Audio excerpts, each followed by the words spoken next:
All right, a little pop culture moment here. Let's briefly talk about The Valley. I don't know, I kind of feel like I don't want to say The Valley is necessarily overrated, but it feels like it might be a little overrated, but not overrated, just needs a little improvement. But it's funny because the show has seemed to cause quite a bit of a stir. Like, people are excited about it. The Valley, Bravo TV, season 2. It's the show it's all cracked up to be. I don't know, I feel like it's on one level such a big show, a lot of chatter, and I think people want it to grow. Room to grow, room to grow. If you remember that Bravo reference, I can't stop saying it. But anyway, there's room to grow with this show, and I think people want it to succeed because it is like the next level, the next chapter of Vanderpump Rules, The Valley, you know, hitting it hard when you were in your 20s, 30s, and then like having it all, let's say, in The Valley. But I don't know. I think the cast members are good, and I'm going to just kind of go down the order of which cast members I think are really great for the show. And maybe in a season 3, some changes could happen or whatnot. But I don't know. I asked the question, what makes The Valley such a great show? All right, so I think right off the bat, I got to say, I don't understand Danny the drinking as such a polarizing storyline. It feels drawn up. It really feels like, oh, because you had the season where you were so, you know, picture perfect, Nia, picture perfect, that there's kind of this like anxiety to find something wrong with him, or he had done something wrong. I do think he had done something wrong in regards to Jasmine, but I feel like Jasmine also was really good at explaining herself, and it did make a lot of sense too. But that doesn't necessarily mean painting the picture of Danny as something maybe that he's not. I'm not saying Jasmine's doing that, but I'm saying the drinking that everyone seems to kind of want to go to, it just seems a little forced. I don't know, maybe in a year or 2 years we'll be like, oh wow, Danny was the drunk. But I know there's this thing where it's always an urge, especially on these shows, to find the perfect person and find out they're not so perfect. I'll show you. And it's like, okay, there's plenty of non-perfect people on this show. Brings me to Janet. I'm just kidding. I don't know, Janet, like, I feel like, isn't she just doing her job? Tell me why we don't like Janet. I feel like Janet is getting a big critique that, like, did she really earn all that critique?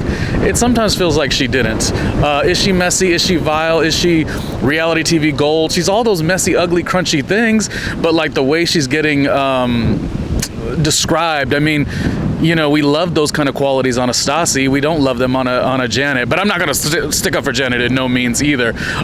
Let's also talk about Nia. Nia, oh, I love it, Nia. I just love Nia. I love Nia and Danny, and I want more cast members on these shows to give that really wonderful storybook ending. I feel like we don't need to always hope that there's something wrong with them. You know, it's like maybe sometimes people have a high value of themselves and they carry themselves in a good way.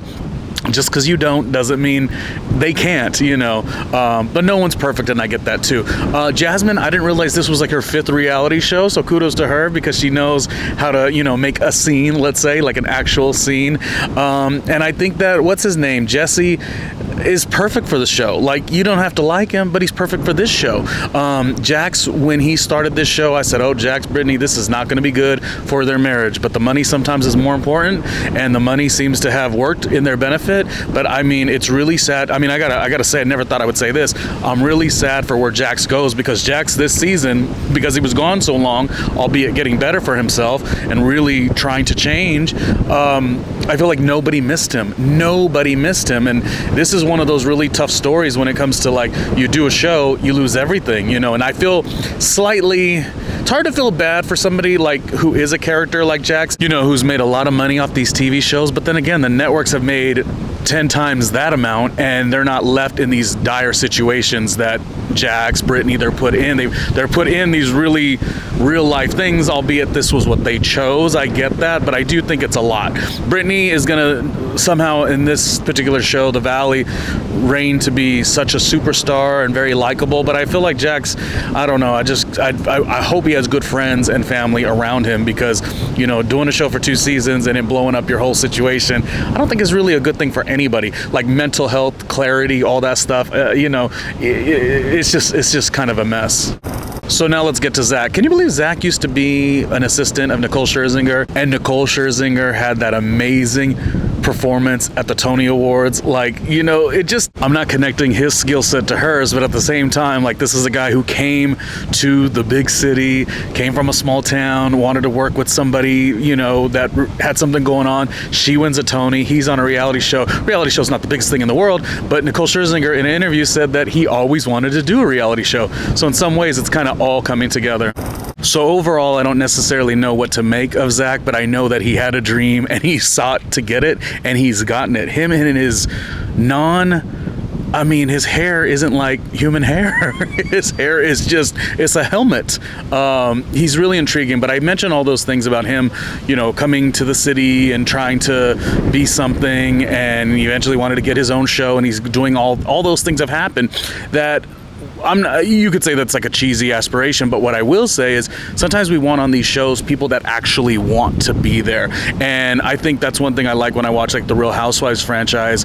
You know, I see different cast members that they really, like Dorinda Medley, say what you say, Dorinda Medley wants to do the show. Maybe she didn't before. She had a great life without the show, but once you do the show, she sort of became, in a good way, addicted to doing this type of reality TV work. And I feel like Zach kind of has that, you know, but not in a thirsty way, but in a like, I really care about this way. So I don't know, Zach is an interesting watch. We saw more love and relationship stuff with him this season. I think he's definitely good for a season 3 as well. And you know, I don't know what to think about Jesse's ex, Michelle. I think she's fantastic, but sometimes it's hard to watch her have to kind of relive and re-speak about all of these things over and over and over and over. You think of like a marriage, and it's, you know, the breaking up of the marriage, whether she was the one who was deemed as the cheater.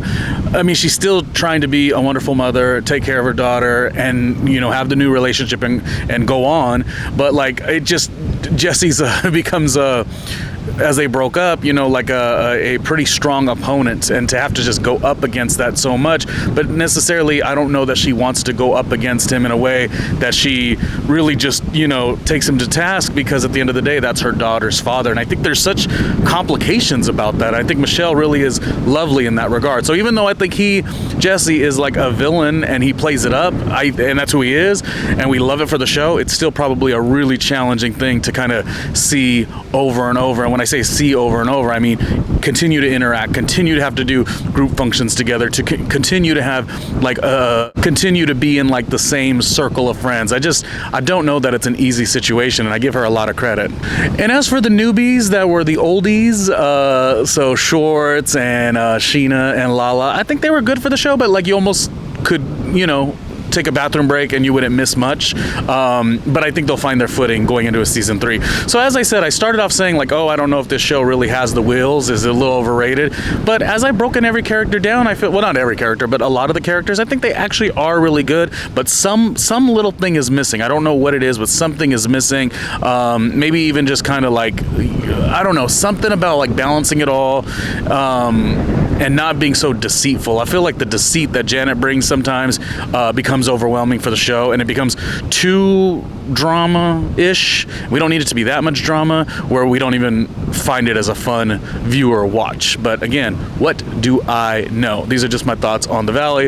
Is it overrated? Is it not overrated? Is it underrated? Is it the biggest show? Will there be a spinoff? Who should get the spinoff? Is it Brittany? Brittany back in the saddle, you know, dating? I don't know. That could be fun. Oh, and the shock of all shocks, Kristen as Kristen and Luke, the voices of reason. Who would have thought Kristen matured to this level? Or is she just around a group that's messier than her, that make her seem you know, calm and chill and all that stuff?